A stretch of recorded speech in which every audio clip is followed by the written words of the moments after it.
नमस्कार दोस्तों, MMS news 24 में मैं फरीद खान आपका स्वागत करता हूं। एक होड़ सी होती है, कोई चाहता है कि मेरा बेटा डॉक्टर बने, कोई कहता है कि मेरा बेटा इंजीनियर बने, कोई चाहता है कि मेरा बेटा दुनिया में सबसे टॉपर रहे, कोई चाहता है कि मेरे शहर में मेरी बेटी का कोई तोड़ ना हो। हर तरह से हर बार कुछ ना कुछ पेरेंट्स, कुछ माँ बाप और कुछ दोस्त और कुछ बच्चे इस आपाधापी में लग जाते हैं और वो ये सोचते हैं कि हम सबको क्रॉस कर कर आगे निकल जाएं। लेकिन इस क्रॉस करने का जो नज़रिया है, इसमें एक जो सबसे बात बढ़कर जो निकल कर आती है, जिसमें कई बार सरकार घेरे में आती है, तो कई बार देश की सर्वोच्च संस्थाओं को सामने आकर इन चीज़ों का खुलासा करना पड़ता है। इसमें कहीं ना कहीं हस्तक्षेप करना पड़ता है। हम बात कर रहे हैं वर्तमान में नीट को लेकर। नीट एक ऐसा विषय बन चुका है जो हिंदुस्तान का जो नीट का विषय है वो पूरी दुनिया में छा चुका है।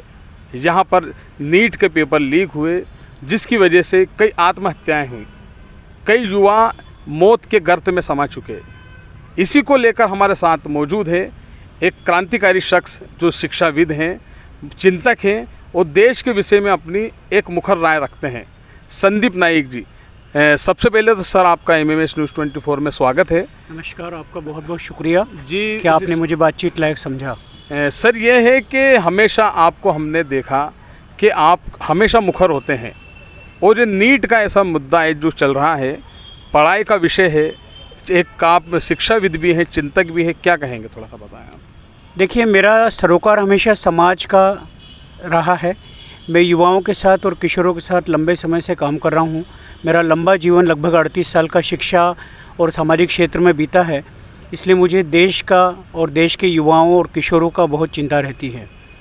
जहाँ तक नीट की परीक्षा का सवाल है, इसे थोड़ा सा बैकग्राउंड में समझना पड़ेगा कि मध्य प्रदेश से व्यापम के माध्यम से जो डॉक्टर और मेडिकल शिक्षा का जो पूरा मुद्दा उठा था, वो आज पहुँचते पहुँचते राष्ट्रीय स्तर पर पहुँच गया है। और इस वजह से जो किशोरों को मानसिक आघात सहना पड़ रहा है, उससे बहुत दिक्कत हो रही है। देश के लाखों बच्चे, करीब 25 लाख बच्चे इस परीक्षा में अपीयर होते हैं और उसमें से मुश्किल से 8 या 10 हज़ार बच्चे चयनित होते हैं। और जिस तरह से सरकार ने, एनटीए ने और जिस तरह से पूरी एक व्यवस्था ने इन 24-25 लाख किशोरों को निराश किया है, उनकी मेहनत पर पानी फेरा है, वो सच में इस समाज के लिए, देश के लिए, दुनिया के लिए और पूरी शिक्षा व्यवस्था के लिए एक बहुत बड़ा प्रश्न है। अच्छा सर, जो शिक्षा मंत्री जो देश के हैं धर्मेंद्र प्रधान जी, उन्होंने भी कहा है कि कहीं ना कहीं अनियमितता है, तो क्या इन चीज़ों को रोकने के लिए कुछ क्या तैयारियां करना चाहिए सरकार को या जो व्यवस्थाओं की जो एजेंसियां हैं उनको? देखिए, दो तरह से इसको देखना चाहिए। एक तो माननीय धर्मेंद्र प्रधान जी ने जो कहा है उससे मैं पूर्णतः सहमत हूँ और अच्छी बात यह है कि नए शिक्षा मंत्री अभी बने हैं वे, और उन्होंने ये कन्फेस किया, इस बात की हमको सराहना करना पड़ेगी। नंबर 2 ये है कि पहले नीट के पहले राज्य जिस तरह से विकेंद्रित ढंग से जो है राज्य स्तर पर पीएमटी या अन्य परीक्षाएं आयोजित करते थे और अपने मेडिकल कॉलेजेस के लिए बच्चों का चयन करते थे, वो एक सिस्टम ठीक था। राष्ट्रीय स्तर पे आपने नीट का एक सामने प्रयोग लेके आए, नवाचार लेके आए, आपने टेस्टिंग किया, पायलटिंग किया और उसके बाद इसको लागू किया, वो बहुत अच्छा है। परंतु सवाल ये है कि क्या इसकी पारदर्शिता, क्या इसकी विश्वसनीयता आप बनाए कर रखे हुए हैं? क्या आपने ऐसा कोई तंत्र ईजाद किया है जिसकी वजह से ये 25-26 लाख बच्चे जो हैं, उसमें से हम उन चंद मुट्ठी भर बच्चों का चयन कर सकें जो वास्तव में डॉक्टर होने की काबिलियत रखते हैं?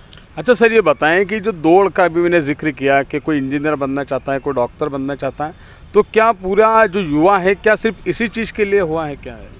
देखिए, यहाँ पे भी मुझे सवाल एक अभिभावक होने के नाते, क्योंकि मेरे घरों में भी बच्चे हैं, आपके घर में भी बच्चे हैं, हम सबके यहाँ बच्चे हैं, ये बहुत चिंता का विषय है कि हम अपनी पूरा ज़िंदगी का कैरियर या अपेक्षाएं जो हैं सिर्फ डॉक्टर, इंजीनियर या मैनेजमेंट पे लाके लाद देते हैं। क्या एक जूता पॉलिश करने वाले व्यक्ति का कैरेक्टर नहीं है? क्या कैरियर नहीं है? क्या एक मोहल्ले में हलवाई बनाने वाले का जॉब नहीं है? क्या टेंट हाउस हमारे लिए जॉब नहीं है? समाज में लाखों प्रकार के काम हैं जहाँ पे हुनर की आवश्यकता पड़ती है, दक्षताओं की आवश्यकता पड़ती है।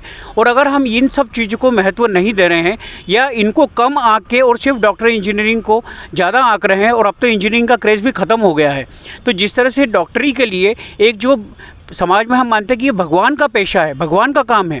डॉक्टर जो है भगवान होता है, उसके लिए हम पैसे दे के, लाखों करोड़ों रुपया दे के, एक तो पढ़ाई डॉक्टरी की बहुत महंगी हो गई है, उसको सरकार को विचार करना चाहिए। और दूसरा, जिस तरह से अभिभावकों की अपेक्षाएं बच्चों को लेकर बढ़ी है, कोटा में वो अपने बच्चों को रखते हैं, बच्चे असफल होते हैं और उसके बाद आत्महत्या करते हैं। तो क्या डॉक्टरी का एकमात्र विकल्प जीवन का विकल्प है? क्या डॉक्टर, हम लोग डॉक्टर नहीं बने, आप नहीं बने, तो क्या हम जीवन नहीं चला पा रहे हैं? क्या हम मनुष्य नहीं हैं? क्या हम अपने परिवार नहीं चला पा रहे हैं? तो ये जो समाज का नज़रिया है, इसको सबसे पहले बदलने की ज़रूरत है। सरकार, तंत्र, एनटीए, ये तो सब बाकी पुर्जे जो है मशीन के बहुत छोटे छोटे हैं। दुष्यंत कुमार कहते हैं कि तू अपने आप को बहुत ज़्यादा हलाक न कर, तू इस मशीन का पुर्जा है, मशीन नहीं। अच्छा सर, एक फिल्म आई थी 3 इडियट्स, उसमें जो 3 इडियट्स जो अपने कैरेक्टर हैं, उसमें 2 कैरेक्टर अपने एक दोस्त के लिए एक पेपर लीक करते हैं। तो क्या इस तरह की जो चीज़ें हैं, क्या दोस्तों के लिए होती है? एक आपसे एक शिक्षारत के नाते मेरा सवाल है, क्या दोस्तों के लिए होती है या कमाई के लिए? देखिए, सबसे पहले तो मेरा अपना शिक्षा का अनुभव यह है कि परीक्षा नाम का जो शब्द है उसको डिक्शनरी से बिल्कुल ही निकाल के फेंक देना चाहिए। क्योंकि परीक्षा के नाम पे एक हवा होता है, एक दर्द होता है। वो खास करके किशोरावस्था में, जब बच्चे युवा अवस्था और बाल्यावस्था के बीच से एक संक्रमण समय में है, ट्रांजिशन पीरियड में है, तो वो जब तक हवा हम ख़त्म नहीं करेंगे तब तक हम समाज में बहुत सारी चीज़ों को नहीं बदल सकते। दूसरा, परीक्षा में सफल होना असफल होना बहुत ही अलग मायने उसके होते हैं। परीक्षा जैसा शब्द होना ही नहीं चाहिए। दूसरा, पेपर लीक करने की जहाँ तक बात है, पेपर लीक करना मतलब बहुत ही मतलब ज़हीन, मतलब एक बहुत ही गिरा हुआ निकृष्ट कार्य है, जिसको लेकर हमेशा हमेशा सचेत रहने की बहुत ज़रूरत है। और जहाँ तक मेरा ख्याल है कि परीक्षा और इस तरह की चीज़ों पे तनाव, बंधन, ये सब नहीं होना चाहिए। क्योंकि जब तक हम पेपर लीक करेंगे तो उससे तो कोई भी परीक्षा का जो उद्देश्य है वो सफल नहीं होता। और सरकार ने हाल ही में, पिछली सरकार ने, मतलब जनवरी-फरवरी में एक लीक करने वालों के लिए बहुत बड़ा अधिनियम, एक बहुत कड़ा दंड वाला अधिनियम लेके आए थे। उसके बाद हम देख रहे हैं कि राजस्थान में पेपर लीक हुए, यूपी में 2 बार परीक्षा हुई और दोनों बार पेपर लीक हुए, राष्ट्रीय स्तर पर नीट का पेपर लीक हुआ। तो ये सब बहुत ही ऑब्जेक्शनेबल चीज़ें हैं और सरकार को बहुत कड़ाई के साथ, गृह मंत्रालय को और बाकी जो कंसर्न डिपार्टमेंट्स हैं उनको बहुत कड़ाई के साथ उस अध्यादेश को लागू करना चाहिए। क्योंकि जब तक लोगों को सज़ा नहीं मिलेगी, उसी तरह से हम अपने युवाओं का और किशोरों का भविष्य जो है वो बर्बाद करते रहेंगे। मान लीजिए सरकार ने अभी, सुप्रीम कोर्ट ने कहा है कि वर्डिक्ट दिया और फिर से परीक्षा होती, तो इस बात की क्या गारंटी है कि मेरे बच्चे का चयन हुआ था वो दूसरी बार होगा या नहीं होगा?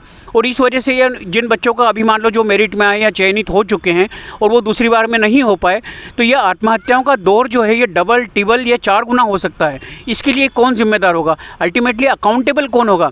इस प्रश्न का जब तक हम जवाब नहीं ढूंढेंगे तब तक हमें मालूम नहीं पड़ेगा कि ये पूरा सिस्टम क्या है और कैसे काम करता है। नहीं, आपने जैसे जिक्र किया कि आत्महत्याओं का संख्या भी बढ़ सकती है अगर दोबारा परीक्षा होती है, तो सर युवाओं के लिए जो तैयारियां करते हैं या इस चीज़ से छूट चुके हैं, उनके लिए आपका एक सकारात्मक मैसेज क्या है सर? मेरा सकारात्मक संदेश सिर्फ यही होगा किशोर और युवाओं के लिए कि वे योग्यता के पीछे, बहुत ज़्यादा नौकरियों के पीछे न भागे। शिक्षा का काम जो है वो अंधेरे से मुक्ति दिलाने का काम है। शिक्षा का काम नौकरी दिलाना नहीं है।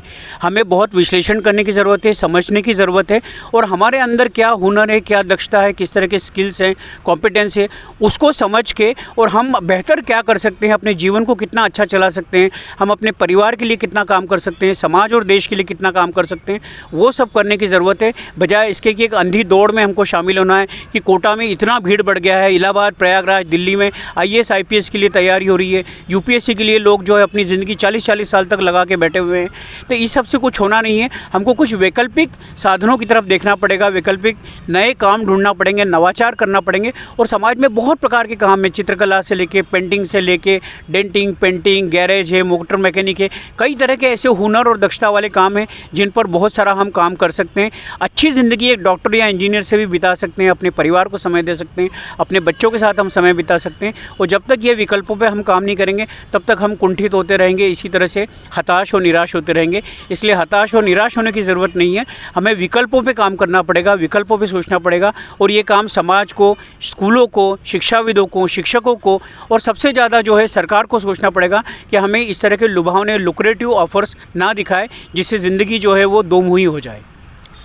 ये ज़िंदगी दोमुही ना हो जाए, इसी तरह का एक बात मैं आप लोगों से फिर कहना चाहता हूँ कि हमारे शहर में मैंने एक शख्स को देखा कि जो टॉपर की तैयारी कर रहे थे IAS IPS की, लेकिन जब उन्हें नौकरी नहीं मिली तो उन्होंने सब्जी बेची लेकिन उनकी तैयारी जारी रही, लेकिन वो हताश नहीं हुए।